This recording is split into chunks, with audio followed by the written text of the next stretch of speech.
আরাফার দিনের ফজিলত। আরাফার দিন ইসলামের মধ্যে অত্যন্ত গুরুত্বপূর্ণ ও মর্যাদাপূর্ণ একটি দিন।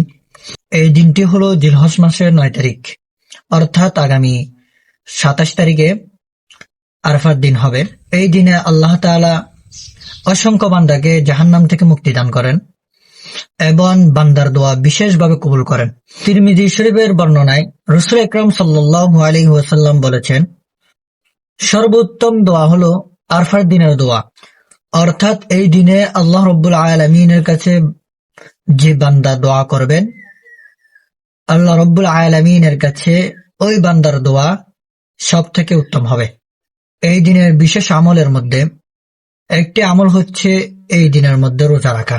মুসলিম শরীফের বর্ণনায় রাসূল আকরাম সাল্লাল্লাহু আলাইহি ওয়াসাল্লাম বলেন, যে বান্দা আরাফার দিনের রোজা রাখবে, আমি আশা করছি আল্লাহ রাব্বুল আলামিন ওই বান্দার বিগত 1 বছর এবং আগত 1 বছরের সমস্ত গুনাহ মাফ করে দেবেন। সুবহানাল্লাহ।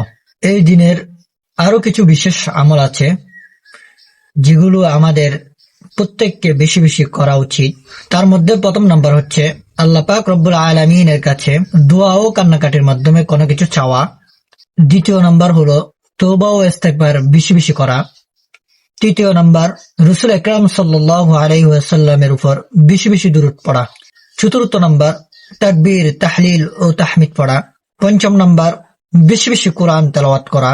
ষষ্ঠ নাম্বার নিজের পরিবার ও পুরো উম্মাহর জন্য দোয়া করা। এই আমলগুলো বেশি বেশি আরাফার দিনের মধ্যে করা।